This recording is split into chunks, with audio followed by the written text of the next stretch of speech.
राधे राधे भक्तों, स्वागत है आपका हमारे चैनल पर। तुलसी माता और बुढ़िया माई की कथा, इसे कार्तिक मास में अवश्य सुनना चाहिए। कार्तिक के महीने में सब कोई तुलसी माता को सींचने जाते और सींच के चली जाती, पर एक बुढ़िया माई आती और तुलसी माता से रोजाना कहती, तुलसी माता सबकी दाता, मैं बिरला सींचूं तेरा, तू कर निस्तारा मेरा। तुलसी माता अड़ुआ ले लडुआ ले, पीताम्बर की धोती दे, मीठा मीठा घास दे, बैकुंठ का वास दे, चटके की चाल दे, पटके की मौत दे, चंदन की काट दे, झालर की झिनकार दे, साईं का राज दे, दाल भात का जीवन दे, 11 की मौत दे, श्री कृष्ण का कांधा दे। इतनी बात सुनकर तुलसी माता सूखने लगी। एक बार श्री कृष्ण आए और पूछा कि तुम्हारे पास तो इतनी औरतें आती हैं और तुम्हें सींचती हैं, फिर भी तुम कैसे सूख रही हो। तुलसी माता ने कहा कि एक बुढ़िया माई आती हैं जो रोजाना इतना कहती हैं, तुलसी माता सबकी दाता, मैं बिरला सींचूं तेरा, तू कर निस्तारा मेरा। तुलसी माता अड़ुआ ले लडुआ दे, पीताम्बर की धोती दे, मीठा मीठा घास दे, वैकुंठ का वास दे, चटके की चाल दे, पटके की मौत दे, चंदन की काट दे, झालर की झिनकार दे, साईं का राज दे, दाल भात का जीवन दे, 11 का मौत दे, श्री कृष्ण का कांधा दे। मैं और तो सब कुछ दे दूंगी, पर हे प्रभु, आपका कांधा कहाँ से दूंगी। श्री कृष्ण जी बोले कि तुम चिंता मत करो, मैं बुढ़िया को कांधा अवश्य देने आऊंगा। थोड़े दिन बाद एकादशी के दिन बुढ़िया मर गई। सब कोई उसे उठाने लगे संस्कार के लिए ले जाने के लिए, पर वे इतनी भारी हो गई कि उठ ही नहीं रही थी। सब कोई कहने लगे, पाप घाट की माला फेरती होगी जिससे इतनी भारी हो गई। तभी भगवान श्री कृष्ण बूढ़े ब्राह्मण का रूप धारण करके आए और सबसे पूछने लगे, इतनी भीड़ क्यों हो रही है। सब बोले, एक बुढ़िया मर गई है, पापनी थी इसलिए किसी से उठ नहीं रही है। जब भगवान बोले, इसके कान में मुझे एक बात कहने दो तो यह उठ जाएगी। सबने कहा, तुम भी अपने मन की कर लो। भगवान ने जाकर उसके कान में कहा, बुढ़िया माई, तू बीड़ला सींचे मेरा, मैं करूं निस्तारा तेरा। बुढ़िया माई अड़ुआ ले लडुआ ले, पीताम्बर की धोती ले, मीठा मीठा ग्रास ले, बैकुंठ का वास ले, चटके की चाल ले, पटके की मौत दे, चंदन की काठ ले, झालर का झिनकार दे, साईं का राज ले, दाल भात का जीवन ले और कृष्ण का कांधा ले। इतना सुनते ही बुढ़िया माई हल्की हो गई और सब उसे भगवान कंधे पर ले गए। उसकी मुक्ति हो गई। हे तुलसी माता, जैसी उसकी मुक्ति करी ऐसी सबकी करना, जैसे उसको कांधा दिया हे प्रभु वैसे सबको देना। बोलो तुलसा मैया की जय। पंच भीखम की कथा। एक नगर में एक साहूकार था। उसके एक बेटा और बहू थी। बहू बहुत ही संस्कारी थी। वह घर का काम अच्छे से संभाल लेती थी। पुण्य कर्मों में, दान पूजा पाठ में उसकी विशेष रुचि थी। वह बहुत सुंदर भी थी। वह पराये पुरुष का मुंह नहीं देखती थी। उसने कार्तिक स्नान के लिए गंगा जी के लिए जाती तो कोई पर पुरुष ना मिले, इसलिए वो तड़के ही गंगा जी जाती थी। उस नगर का एक राजा था। उसका एक लड़का था। उसने भी कार्तिक स्नान का नियम ले रखा था। जब भी लड़का गंगा जी नहाने जाता तो सोचता कि मैं इतने सुबह नहाने आता हूँ तो भी मेरे से पहले कौन नहा लेता है। 5 दिन कार्तिक के रह गए। उस दिन साहूकार की बहू तो नहा कर जा रही थी। राजा का बेटा आ रहा था। खुड़का सुनकर वह जल्दी जल्दी जाने लगी तो उसकी माला मोचड़ी टूट गई। राजा आया, उसने सोचा माला मोचड़ी इतनी सुंदर है तो इसे पहनने वाली कितनी सुंदर होगी। सारी नगरी में राजा ने ढिंडोरा फिरा दिया कि जिसकी यह माला मोचड़ी है वह मेरे पास 5 दिन आएगी, तब मैं उसकी माला मोचड़ी दूंगा। साहूकार के बेटे की बहू ने कहलवा दिया कि मैं 5 दिन आऊंगी, पर किसी को साग भरने के लिए बिठा दियो। राजा ने गंगा जी पर बिछावन करके एक तोते को पिंजरे में टांग कर रख दिया। वह सुबह आई, पहली पैड़ी पर पैर रखकर बोली, हे कार्तिक ठाकुर, राय दामोदर, पांचू पांडु, छठा नारायण, भीषम राजा, उस पापी को नींद आ जाए, मैं सत की हूं तो मेरा सत रखना।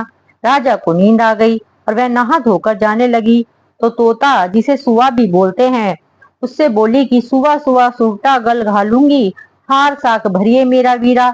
सुआ बोला कि कोई वीर भी साक भर सकता है। तब वह बोली कि सुबह सुबह सुबटा पग घालूंगी, नेवर साक भरिए मेरा देवर। सुबह ने कहा, अच्छा भाभी, मैं साक भरूंगा। वह तो कहकर चली गई। राजा हड़बड़ा कर उठा।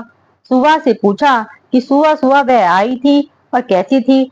सुबह बोला, आभा किसी बिजली, होली किसी झल, केला किसी कामनी, गुलाब का सा रंग। राजे ने सोचा कि कल मैं अपनी उंगली चीर के बैठ जाऊंगा तो नींद नहीं आएगी। दूसरे दिन राजा उंगली चीर के बैठ गया। वह आई, उसने वैसे ही प्रार्थना करी। बस राजा को फिर नींद आ गई। नहा के जाने लगी तो सुबह ने साग भरा दी। राजा ने उठते ही फिर सुबह से पूछा तो सुबह ने कल के जैसा ही जवाब दे दिया। उसने सोचा, कल तो मैं आंख में मिर्च डालकर बैठ जाऊंगा। तीसरे दिन राजा का लड़का आंख में मिर्च डालकर बैठ गया। सारी रात हाय हाय करके बिताई। वह आई, उसने वैसे ही प्रार्थना करी। राजा को नींद आ गई। नहा के सुबह से साग भरा के साहूकार की बहू चली गई। राजा ने ये सोचा कि कल तो मैं कांटों की सेज बिछाकर बैठूंगा। चौथे दिन वह कांटों की सेज पर बैठकर हाय हाय करता रहा। पर जैसे ही बहू आई तो उसको नींद आ गई। उसने सुबह से साग भरा ली और कहा कि उस पापी से कह देना मेरे 5 दिन पूरे हो गए, अब मेरी माला मोचड़ी मेरे घर भेज देगा। राजा का लड़का सुबह उठा। उठते ही सुबह से पूछा गई, वह आई थी क्या? सुबह बोला, आई थी, अपनी माला मोचड़ी मंगाई है। थोड़े दिन बाद राजा के कोर निकल आया। ताही ताही पुकारने लगा। ब्राह्मण को बुलाकर पूछा कि सारे शरीर में जलन कैसे लग गई। ब्राह्मण बोला कि यह कोई पतिव्रता स्त्री का धरा पाप है जिससे लगी है। राजा ने पूछा कि अब कैसे ठीक होगा। ब्राह्मण बोला कि तुम उसको धर्म की बहन बनाओ और उसके नहाए हुए जल से नहाओगे तो तुम्हारा जलन कोढ़ ठीक होगा।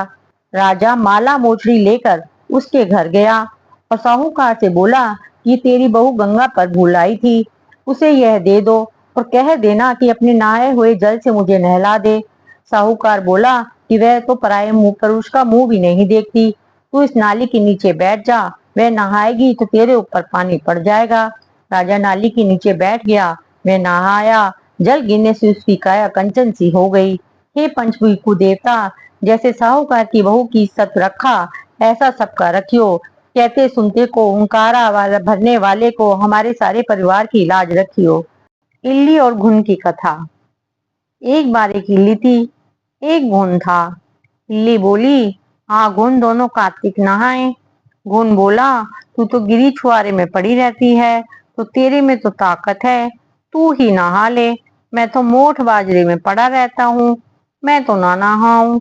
मैं तो हरा भरा सिट्टा खाऊंगा, ठंडा ठंडा पानी पीऊंगा। फिर इल्ली तो रोजाना रानी की पल्ले में बंद कर नहा आती और घुन यहाँ नहीं जाता। कार्तिक उतरते ही पूर्णिमा को घुन और इल्ली दोनों मर गए। इल्ली कार्तिक नहाई थी, इसलिए अगले जन्म में उसने राजा के घर लिया और राजकुमारी बनी। घुन राजा के घर मेंढक बना। फिर राजकुमारी जब बड़ी हो गई तो उसका ब्याह किया गया। जब विदा का समय आया तब राजकुमारी का बैल रुक गया। राजा रानी ने पूछा कि बैल क्यों रुका? बेटा तुम्हें क्या चाहिए मांग लो। तब राजकुमारी बोली कि मेरे को तो मेंढक सोने की सांकल में बांधकर मेरे रथ के पीछे बांध दो। सबने कहा, राजकुमारी मेंढक क्या मांगा, कुछ और मांग लिया होता, धन दौलत। लेकिन उसने कहा कि मेरे को तो मेंढक ही चाहिए। उसने रथ के पीछे मेंढक बांध दिया गया। जैसे ही राजकुमारी महलों में पहुंची तो मेंढक को सीढ़ी के नीचे बांध दिया। अब जब भी राजकुमारी सीढ़ियों से उतरती चढ़ती तो मेंढक कहता, एक चटको मटको श्याम सुंदरी, थोड़ा पानी पिला दे। राजकुमारी कहती, मैंने तुझे कहा था कार्तिक नहा ले, पर तू नहीं नहाया, और उसको पानी पिला देती। एक दिन राजकुमारी की देवरानी जेठानी ने सुन लिया और सोचा कि राजा कोई रानी लाया है या जादूगरनी। उन्होंने राजकुमार से कहा कि तुम रानी लाए हो या जादूगरनी, जो आदमियों से तो बात नहीं करती और जानवरों से बात करती है। राजा ने कहा, जब तक आंखों से ना देखूंगा मानूंगा नहीं। एक दिन राजा वहां छुप कर बैठ गया। राजकुमारी महलों से उतरी तो फिर मेंढक ने वही कहा और रानी ने उसे वही जवाब दिया और पानी पिला दिया। तब राजा तलवार लेकर खड़ा हो गया और बोला कि तुम मेंढक से क्या बात करती है, सच्ची सच्ची बता, नहीं तो तलवार से काट दूंगा। रानी बोली, पिछले जन्म में मैं इल्ली थी और एक ये गुण था। इसको मैंने कहा था कि आज दोनों कार्तिक नहाएंगे। यह तो नहाया नहीं और मैं नहा ली, इसलिए हम दोनों पिछली बात जन्म की बातें करते हैं। राजे ने कहा कि कार्तिक में गंगा नहाने का इतना फल होता है, तो हम दोनों ही जोड़े से कार्तिक नहाएंगे और खूब दान पुण्य करेंगे, जिससे हमें आगे इससे ज्यादा फल मिलेगा। दोनों कार्तिक नहाने लगे। राजा के घर खूब धन संपत्ति हो गई। हे कार्तिक महाराज, जैसे इल्ली को दिया ऐसे सबको देना, जैसे घुन को दिया ऐसा किसी को न देना। एक जाट का था, एक भाट का था। दोनों दोस्त थे। जाट का चला बहन के घर, भाट का चला सासरे। रास्ते में कुएं की पाल पर दोनों बैठ गए। जाट का बोला, नगर बसेरा कर लें। भाट का बोला, मैं तो सासरे जा रहा हूँ, खूब खातिर होगी, सो तू ही कर ले नगर बसेरा। जाट कुएं की पाल पर बैठकर पानी की घंटी और चावल का दाना लेकर नगर बसेरा करने लगा और बोला, नगर बसेरा जो करे सो मल धोवे पाँव, ताता माड़ा पापसी देगी मेरी माँ, माँ देगी मापसी देगी द्वारका का वास, मीठा मीठा ग्रास वृंदावन का वास, पांच उल्टी छठी रास मेरा जिब्रो श्री कृष्ण के पास, दालू पानी हो जाएगी झट से निकल जाए मेरा जी। वह कहकर और करके उसको चल पड़ा। जाट अपनी बहन के घर पहुंचा। बहन ने भाई की खूब खातिरदारी करी। बहन ने बूरा चावल जिमा कर भाई बहन ने खूब बातचीत की। भाट का पहुंचा तो सासे में आग लगी हुई पाई। बुझाते बुझाते, राख उठाते उठाते हाथ भी काला हो गया और मुंह भी काला। रोटी ना पानी मिली। पड़ोसन आई, बोली, जवाई आया है, उसकी भी पूछ कर लो। सास बोली, क्या करूं, मेरा टापड़ा भूखता चला आया। पड़ोसन ने रोटी और छाछ दी, उसने खा ली। शाम को दोनों दोस्त मिले। दोनों बोले, कैसी रही। भाट का बोला, मैंने ससुराल में आग लगी पाई, बुझाते बुझाते हाथ भी काला, मुंह भी काला, रोटी ना पानी मिली। जाट का बोला, मेरी तो खूब खातिर हुई, मैंने कही था ना नगर बसेरा कर ले। बोला, आप कर लें। भाट बोला, मैं तो अब भी ना करूं, तेरी मापसी है, पता नहीं रोटी दे या ना दे। मेरी तो माँ है, दही की छुंचली चूरमा की पेड़ी धरी पावेगी। भाट ने नहीं किया। जाट ने नगर बसेरा करा। नगर बसेरा जो करे सो मल धोवे पाँव, ताता माड़ी पापसी देगी मेरी माँ, माँ देगी मापसी देगी द्वारिका का वास, मीठा मीठा ग्रास वृंदावन का वास, पांच उल्टी छठी रास मेरा जिब्रो श्री कृष्ण के पास, डालू पानी हो जाएगी झट से निकल लाए मेरा जी, करके चल पड़ा। घर पहुंचते ही जाट की मापसी ने लाड़ चाट किया। भाट का घर गया तो उसकी भैंसें खो गई। बाप एक लठी धरे, एक उठावे, मारा पीटा, बोला कि ससुराल गया तो आग लगा दी, यहाँ आया तो भैंसें खो दी। पहले भैंस खोज कर ला, तभी रोटी पानी मिलेगी। सारा दिन हो गया ढूंढते ढूंढते, पर भैंसें नहीं मिली। बाजार में फिर दोनों दोस्त मिले तो जाट ने पूछा, क्या खबर है। भाट बोला कि आते ही मेरी तो भैंसें खो गईं, उस दिन से ही ढूंढ रहा हूँ, रोटियों का तो ठिकाना ही नहीं है। वह बोला, मैंने पहले ही कहा था ना नगर बसेरा कर ले। भाट बोला कि तेरे नगर बसेरे में इतना गुण है तो चल अब कर लेते हैं। दोनों नगर बसेरा करने लगे। नगर बसेरा जो करे सोमल धोवे पाँव, ताता माड़ा पापसी देगी मेरी माँ, माँ देगी मापसी देगी द्वारका का वास, मीठा मीठा ग्रास वृंदावन का वास, पांच उल्टी छठी रास मेरा जिब्रा श्री कृष्ण के पास, दालू पानी हो जाएगी झट से निकल जाए मेरा जी। उन्होंने नगर बसेरा किया तो आगे चला, रास्ते में उसकी भैंसें मिल गई। लेकर वह घर गया। माँ बोली, लड़के को आते ही निकाल दिया, सारा दिन भूखा प्यासा रहा, उसको खूब अच्छी तरह से जिमाया, फिर सारे नगर में ढिंडोरा पिटवा दिया कि सब कोई कार्तिक के पीहर सासरे में आते जाते नगर बसेरा जरूर करे। कीड़ी की कथा।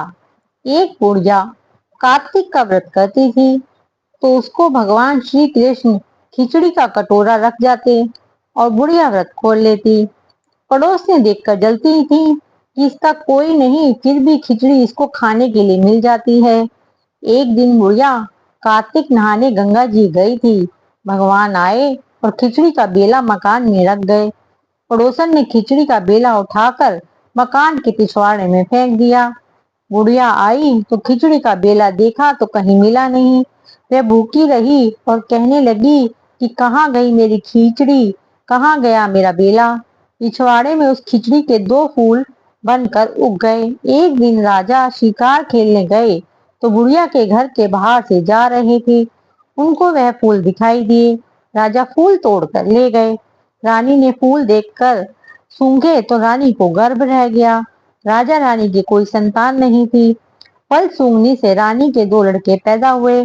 वह लड़के बड़े होने लगे पर बच्चे किसी से भी बोलते नहीं थे। दोनों लड़के शिकार खेलने जाते तो रास्ते में बुढ़िया मिलती। बुढ़िया कहती, कहाँ गई मेरी खिचड़ी, कहाँ गया मेरा बेला। लड़के कहते, हम ही हैं तेरी खिचड़ी और हम ही हैं तेरा बेला। जब भी लड़के शिकार खेलने जाते तो बुढ़िया कहती तो लड़के जवाब वही देते। राजा को पता चला। राजा ने बुढ़िया को बुलाया और कहा कि हमसे तो ये बोलते नहीं, तुझसे कैसे बोलते हैं। बुढ़िया ने कहा कि मुझे इस बात का नहीं मालूम, लेकिन मैं कार्तिक व्रत करती थी तो श्री कृष्ण भगवान मुझे खिचड़ी दे जाते थे, परंतु एक दिन मुझे खिचड़ी नहीं मिली। तब मैं कहने लगी कि कहाँ गई मेरी खिचड़ी, कहाँ गया मेरा बेला। तब लड़के बोले कि तुम्हारी पड़ोसन ने खिचड़ी फेंक दी थी तो उसके फूल बन गए। राजा तोड़ के ले गए, उससे हम लड़के हो गए। हमें तो भगवान ने बुढ़िया के लिए भेजा है। तब राजा ने बुढ़िया को अपने महल में ही रख लिया। एक माँ की 8 वार की कथा। एक गांव में एक माँ बेटा रहते थे और बहू भी साथ रहती थी। एक दिन सुबह माँ गंगा स्नान के लिए जा रही थी तो बहू से कह गई कि मेरे बेटे को सुबह रोटी दे देना। उसने कहा ठीक है, मैं दे दूंगी। सुबह बेटा उठा तो बोला कि माँ मुझे रोटी दो। यह सुन उसकी पत्नी आई और बोली कि ना तो तुम्हारी माँ यहाँ है और ना ही रोटी, कुछ कमा कर लाओगे तो ही मैं रोटी दूंगी। वह बोला, भगवान मैं कमाना नहीं जानता, लेकिन बहू नहीं मानी। उसने कहा अच्छा, तुम 4 रोटी अचार के साथ दे दो। बहू ने 4 रोटी बनाई और अपने पति को दे दी। वह रोटी लेकर कुएं के मुंडे पर आकर बैठ गया और भगवान को याद करने लगा। वह बोला, राम मैं कमाना नहीं जानता।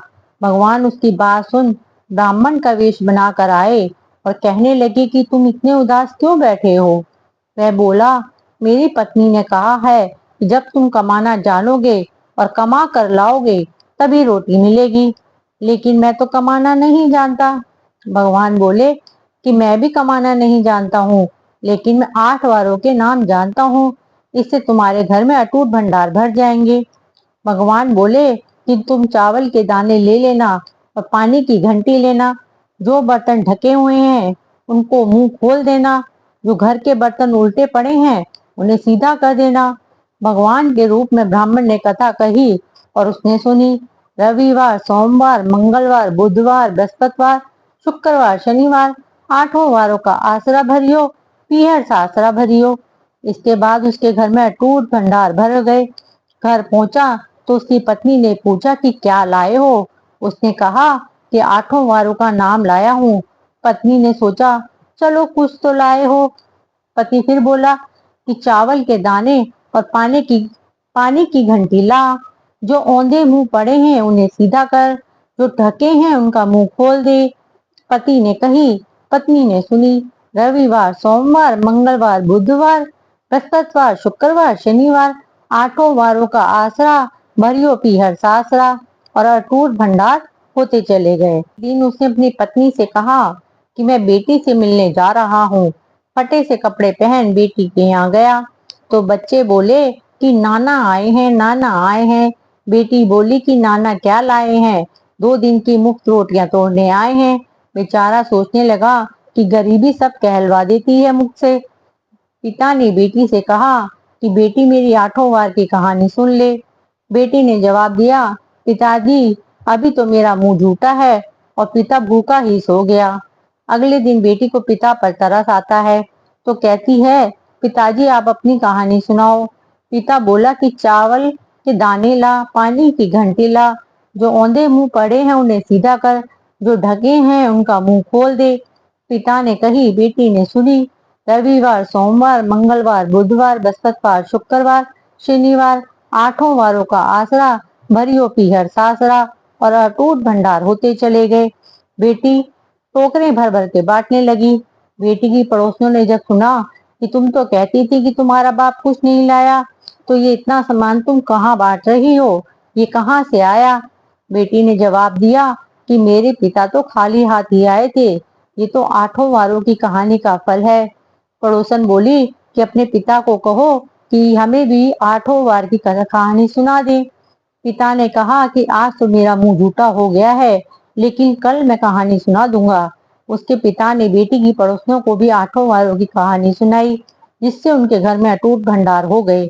जैसे भगवान के वेश में ब्राह्मण की 8 वारों की कहानी से सबके भंडार भर गए, उसी तरह से कहानी कहने वाले और सुनने वालों के भी भंडार भर जाएं। तपसी और लपसी की कथा, जो कार्तिक मास में अवश्य सुननी चाहिए। एक बार एक गांव में 2 मित्र रहते थे। एक का नाम लपसी था, एक का तपसी था। तपसी तो भगवान की तपस्या करता था और लपसी रोजाना 1.25 सेर हलवा बनाकर भगवान को भोग लगाकर ताली हिलाकर जीम लेता। एक दिन इस बात पे दोनों में झगड़ा हो गया। दोनों को इस बात का घमंड हो गया कि भगवान की पूजा मैं अधिक करता हूँ। लपसी बोला मैं बड़ा, तपसी बोला मैं बड़ा, क्योंकि मैं भगवान की तपस्या करता हूँ। वहां से नारद जी गुजर रहे थे। उन्होंने पूछा क्या हुआ? तब उन दोनों ने बताया कि हम दोनों में से कौन बड़ा है, ये आप निर्णय करिए। नारद जी बोले ठीक है, मैं तुम्हारा फैसला कर दूंगा। दूसरे दिन तपसी नहा कर आया और नारद जी ने एक बड़ा सोने का मुंदड़ा तपसी के आगे गिरा दिया। उसने आंख खोलकर देखा तो मुंदड़ा पड़ा है। उसने उठकर पैर के नीचे से दबा लिया और तपस्या करने लगा। उधर लपसी 1.25 सेर का हलवा बनाकर भगवान जी को भोग लगाकर ताली हिलाकर झीम लिया। इतने में नारद जी ने कहा, आओ दोनों का फैसला करता हूँ। दोनों पूछने लगे कि कौन बड़ा है। नारद जी ने तपसी से कहा कि अपना पांव हटाओ।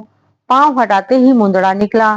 तब नारद जी बोले कि मुंदड़ा चुराने से तुम्हारी तपस्या भंग हो गई, इसलिए लपसी बड़ा है। तपसी कहने लगा कि मुझे मेरी तपस्या का फल कैसे मिलेगा? नारद जी बोले तेरी तपस्या का फल कार्तिक नहाने वाली देंगी। सब कहानी कहकर तेरी कहानी नहीं कहेंगी तो कार्तिक का फल तुझे हो जाएगा। धोती देकर अंगोछा नहीं देगा, सीधा देकर दक्षिणा नहीं देगा, ब्राह्मण जिमाकर दक्षिणा नहीं देगा, दीवा चास के हाथ ना जोड़ेगा, पुण्य सारा तेरा। कपड़ा दे के बटन ना लगावे, दाहिने हाथ से नाड़ा बांधे तो सबका फल तुम्हें ही जाएगा। इतना कहकर नारद चले गए। इसलिए कार्तिक स्नान करने के बाद यह कथा अवश्य सुननी चाहिए।